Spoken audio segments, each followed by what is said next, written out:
With that, we're going to go ahead and move on to the candidate closing statements, and we'll do this in reverse ballot order. You will each have 3 minutes. You may use this time in whatever manner you wish, and we will begin with Mike.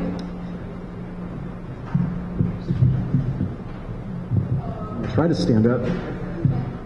Not knock everything down. Here's the other thing is, why don't you just use this?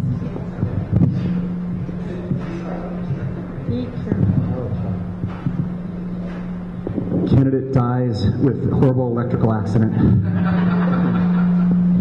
Okay, so thank you to all of you for coming tonight. I really do appreciate whenever people show up to these things and share with us your ideas about how to fix the state, and listen to us, because this is really democracy at its absolute best. This is an opportunity for you to not only meet with the candidates, but also hear our ideas and hear the substantive differences between us in terms of how we propose solving this great crisis that we're in. You know, it's amazing to me how often candidates brag, not only in this race, but in other races, about making a tough decision or talking about how bad the system stinks.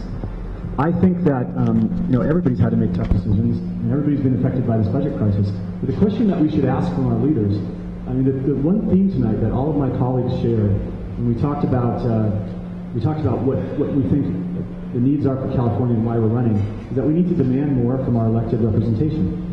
And I think that we really need to listen to what that means when we say we need to demand more. When we say we need to demand more, it's not just what have you done in terms of taking a tough decision or being the lone dissenting vote on another issue. The question really that we should ask is, why were you not able to convince your colleagues to vote the other way? I mean, Sacramento is full of gridlock. This requires this job, members of the Assembly, I would submit, we require people who are going to work very, very well with others, work very, very well with their peers, and be able to articulate solutions so that people will go for them. Because the system really does stink. But again, it's not enough to complain about how bad the system stinks. It's not enough to say that we're going to try to change the system, because the question always to that is, what if the system does not change?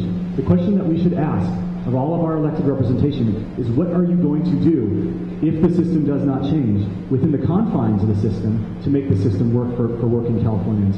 That's what I'm all about. I have 10 years of government experience from 1994 through 2004.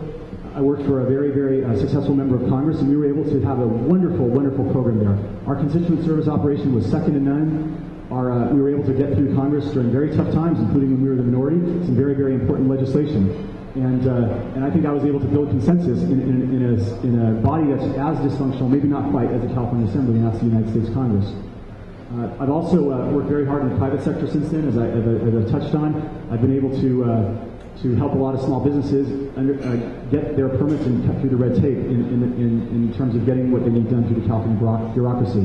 So again, when we talk about demanding more, the question really needs to be the questions that I just asked. That's what I'm all about. That's what I stand for. That's what I'm going to bring to this job. I really do appreciate all of you coming here, and I look forward to a wonderful dialogue that's going to continue not only for the next 6.5 years, but even after that. So thank you very much. Thank you, Mr. Gatto. So I will use part of my time to finish addressing the last question that was posed to me.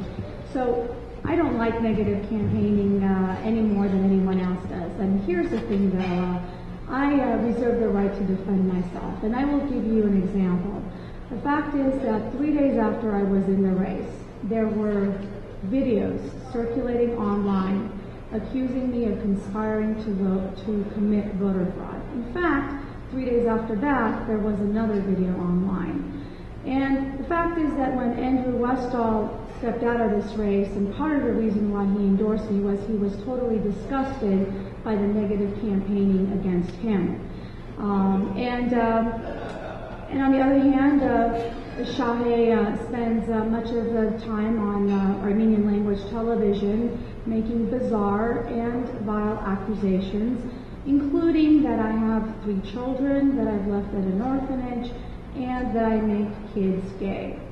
So these are the sorts of bizarre things on TV that you folks get to miss out on. While it is not pleasant, I do reserve the right to defend myself. And I will always be accurate and concrete and not personal. So in closing, I want to really thank Ms. Marsha Ramos and all of you for taking part in creating this forum today. And we really have an opportunity on April 13th to come out and to participate in democracy as we have in the last few months. It is absolutely terrific that in this great country we can do just what we are doing right now, right here and right now, to have discussions and to go back and forth and to vote and to figure it out. We are all very, very fortunate to be able to do just that. So I have a long time history of working and fighting for things that Democrats care about, including for universal health care, walking for that many years ago and organizing around that issue. When Schiff and Rubin were running against each other, I was the voice talking to folks about how Schiff is the candidate that's going to protect Social Security, served on the Commission on the Status of Women, and dealing with dating violence and women in the workforce. And so I want to be able to, and as a social worker, really knowing in South Central LA that the inequities are about institutional inequities. So let's work together. Let's make sure that we do have a terrific voice in the State Assembly and a terrific Democrat in State Assembly. Thank you so much for your time. Thank you, Ms. Nahaverian. Mr. Karopian. Ms. Nahaverian, you were the voice, as you said, that discussed the differences between Congressman Adam Schiff and former Congressman Jim Rogan. But please don't forget that I was the one who gave you the airtime for you to do that. That was on Channel 55 during those days, and you enjoyed the free airtime with now Congressman Adam Schiff when he was running for that seat. Nevertheless, you are asking us to entrust our governance to a candidate, yourself, who either promotes slanders and distortions, or who cannot control her campaign staff that is promoting slanders or distortions. You know, we need and we can do better than this. Today, this evening, I was not prepared to talk about this issue. However, now I'm forced to respond because I personally do not know anything about your personal life, nor I care about it. You just said, I allegedly have said you have 3 children. I don't know if you have any, and I don't care, to be honest. I've never said anything about your personal life.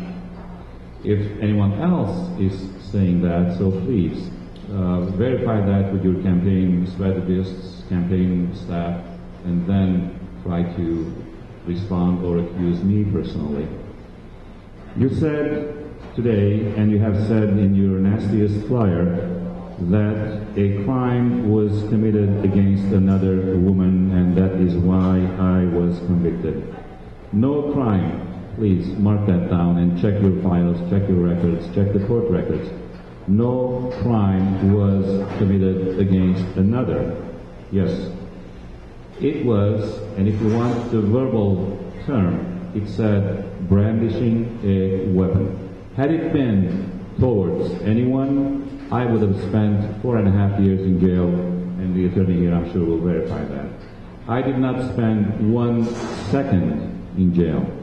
So when you're giving out information like that, either here or on Armenian TV or through your flyers, please stick to the truth, be accurate, because we don't want to send anyone to Sacramento who is distorting facts today before even getting elected.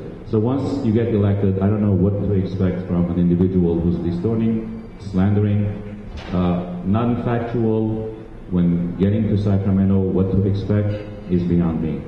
However, on the other hand, if I have still time left,